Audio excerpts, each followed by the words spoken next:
بسم اللہ الرحمن الرحیم۔ بعض وظائف ایسے خاص ہوتے ہیں جن کو بار بار دہرانے کا جی کرتا ہے۔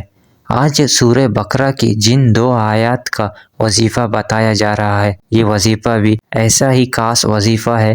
بہت سے لوگوں نے اس وظیفے کے متعلق اپنا تجربہ پیش کیا ہے۔ انہی میں سے ایک بہن کا تجربہ بتایا جا رہا ہے کہ کیسے اس بہن کو اس وظیفے سے فائدہ ہوا اور کیسے آپ بھی اس وظیفے سے اپنے رزق کے دروازے کھلوا سکتے ہیں۔ جن 2 آیات کے بارے میں بتایا جا رہا ہے وہ آیات سورہ بقرہ کی آخری 2 آیات ہیں۔ ان 2 آیات میں بڑے خزانے ہیں جن کے بارے میں پیارے آقا نے اپنے احادیث میں بتلایا ہے۔ مسلم و بخاری کے ایک روایات میں ابو مسعود عقبہ بن عمر و انصاری بدری سے روایت ہے کہ رسول اللہ نے فرمایا، جو شخص رات کو سورہ بقرہ کی آخری 2 آیات پڑھ لے گا وہ اس کو کافی ہو جائے گا۔ ایک دوسری حدیث میں سیدنا حذیفہ بن یمان سے روایت ہے کہ رسول اللہ نے فرمایا، مجھے سورہ بقرہ کی یہ آخری آیات عرش کے نیچے خزانے سے دی گئی ہے۔ ان جیسی آیات نہ پہلے کسی کو ملی ہیں اور نہ بعد میں کسی کو ملیں گی۔ اس روایت سے ان آیات کی عظمت کا اندازہ ہوتا ہے کہ ان آیات کی کیا عظمت ہے۔ ایک دوسری روایت میں سیدنا عبداللہ بن مسعود بیان کرتے ہیں کہ جب رسول اللہ کی معراج کرائی گئی تو 3 چیزیں دی گئی، ایک 5 نمازیں، دوسرا سورہ بقرہ کی آخری آیات، 3 شرک کے سوا آپ کی امت کے لیے تمام گناہوں کی معافی۔ صحیح مسلم حدیث نمبر 173۔ یاد رہے کہ سورہ بقرہ کی آخری 2 آیاتوں کی فضیلت کے متعلق بے شمار احادیث ہیں۔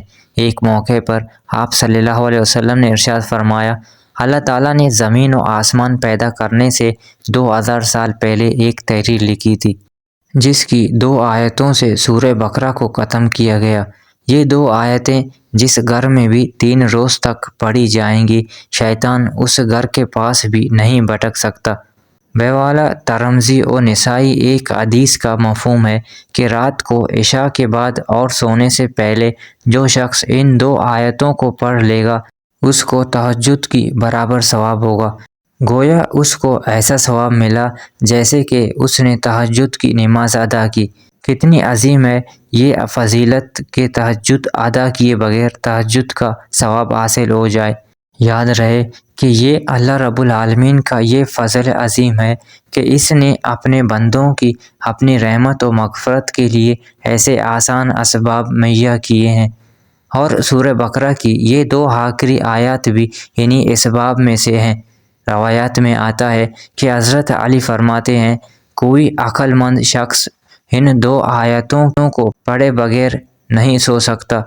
مطلب یہ کہ اگر ہم ان آیات کو پڑھے بغیر سوتے رہے ہیں تو حضرت علی کے نزدیک ہم تو بے عقلوں میں شامل ہوئے۔ اور یاد رہے جن آیات کے بارے میں حضرت علی نے یہ فرمایا وہ سورہ بقرہ کی مذکورہ 2 آیات ہیں۔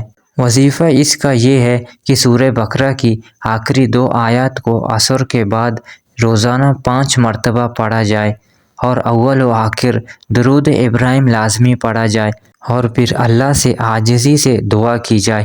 جو بھی دعا کی جائے گی انشاءاللہ ضرور قبول فرمائی جائے گی۔